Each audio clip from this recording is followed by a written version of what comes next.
Hi guys, welcome again. मेरे channel में आपका बहुत-बहुत स्वागत है। आज का हमारा टॉपिक रहेगा फॉर लूप। तो आज हम पढ़ेंगे फॉर लूप को। पाइथन के अंदर जैसे हमने व्हाइल लूप को पढ़ा है, उसी तरह से एक और लूप हम यूज़ करते हैं फॉर लूप। मेनली जो लूपिंग स्टेटमेंट है, वो इसलिए यूज़ की जाती है, जब हमें कोई टास्क जो है बार-बार रिपीट करना है, तो उसको हम लूप से परफॉर्म कराते हैं। जैसे सपोज़ आपको हेलो वर्ल्ड को 1 लाख टाइम्स प्रिंट करना है, तो पॉसिबल नहीं है कि हम उसे एक-एक स्टेटमेंट के थ्रू 1 लाख टाइम्स लिखें। हम उसके लिए एक लूप को फॉर्म करेंगे। तो आज हम सबसे पहले फॉर लूप को पढ़ेंगे।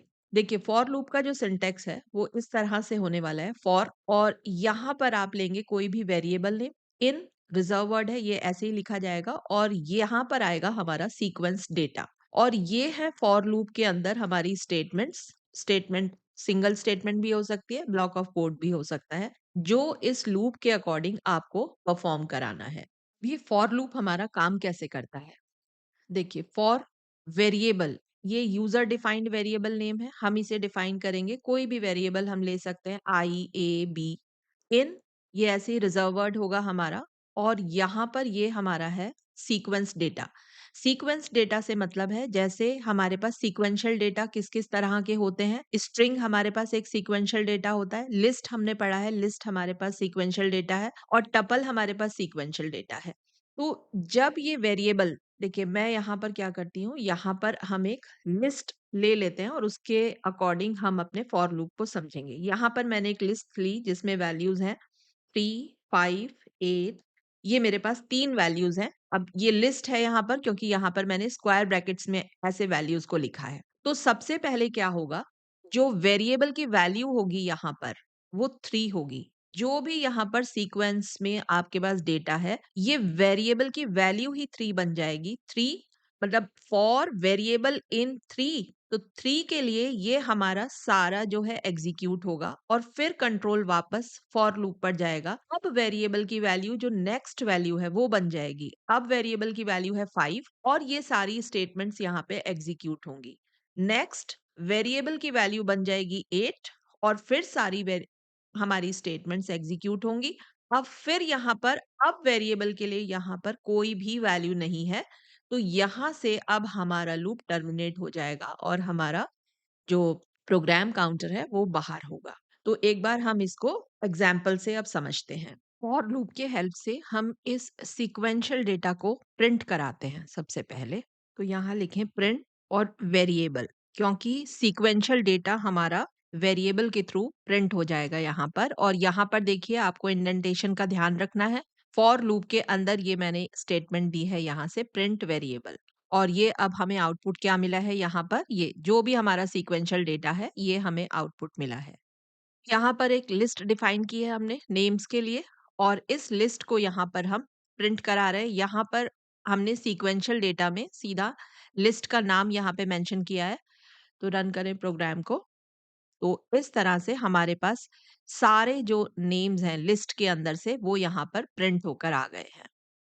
हमारे जो नेम है सारे स्मॉल केस लेटर्स में है। अगर हम इनको प्रिंट कराना चाहें अपर केस लेटर में, तो देखिए हम यहाँ पर मेथड कॉल कर सकते हैं पर, और रन करें प्रोग्राम को। तो ये हमारे पास हमारे जो सारे नेम हैं वो कैपिटल लेटर में कन्वर्ट होकर यहाँ पर आ गए हैं। तो इस तरह से आप मेथड्स का यूज कर सकते हैं। एक और एग्जांपल हम देखते हैं। हमें हेलो वर्ड को 10 टाइम्स प्रिंट कराना है, तो हम फॉर लूप का यूज कैसे करेंगे? तो यहाँ पर हम सीधा रेंज फंक्शन का यूज करेंगे। रेंज और 10। रेंज फंक्शन हम ऑलरेडी कवर कर चुके हैं। अगर आपने नहीं रेंज फंक्शन पढ़ा है, तो प्लीज इसको ज़रूर पढ़ें रेंज फंक्शन को, क्योंकि फॉर लूप में मैक्सिमम रेंज फंक्शन का यूज़ किया जाता है। Now hello world. अब देखिए यहाँ पर जो रेंज फंक्शन है, रेंज क्या है, यहाँ पर मैंने 10 दिया है, तो यहाँ पर हमें जो वैल्यूज़ मिलेंगी, रेंज जो है वेरी करेगा 0 टू 9, यानी कि 10 टाइम्स 0 टू 9। और हमारा फॉर लूप जो है वो एग्जीक्यूट होगा 10 टाइम्स, क्योंकि ये जो वेरिएबल है ये हमेशा यहाँ पर पहले 0, 1, 2, 3, 4 इन सब के लिए आइटरेट करेगा। तो ये देखिए हमारा यहाँ पे हेलो वर्ड जो है 10 टाइम्स यहाँ पर प्रिंट होकर आया है। रेंज फंक्शन का और यूज़ हम कैसे कर सकते हैं? सपोज़ हमें फॉर लूप से ही हमें नंबर्स जनरेट करने हैं। फर्स्ट 10 इवन नंबर्स हमें जनरेट करने हैं, तो फॉर लूप में ही हम इसको कर सकते हैं यूजिंग रेंज फंक्शन। तो हम इनिशियल जो स्टार्टिंग वैल्यू है वो 2 दे देते हैं और हमारी एंडिंग वैल्यू देते हैं यहाँ पर 20 और स्टेप मेंशन करेंगे यहाँ पर 2। तो देखिए फिर किस तरह से हमारा जो है इवन नंबर्स जनरेट होंगे। प्रिंट और वेरिएबल, इस वेरिएबल को हम चेंज कर देते हैं ईवीईएन।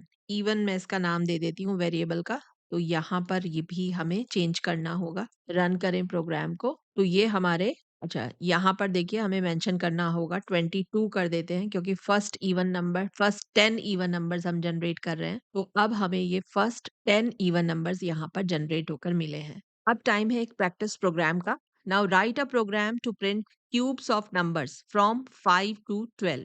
Now for I in range 5 to 12, यानी कि हमें 12 का भी अगर हमें क्यूब नंबर चाहिए तो इससे हमें आगे की लिमिट यहाँ पर एक मेंशन करनी होगी, वो हम कर देते हैं 13। क्योंकि रेंज फंक्शन में जो हमारी लास्ट वैल्यू है, एंड वैल्यू है, उसके जस्ट 1 नंबर पहले वाली वैल्यू हमें मिलती है। जैसे यहाँ पर 5 टू 13 है, तो हमें 5 टू 12 नंबर्स यहाँ पर मिलने वाले हैं।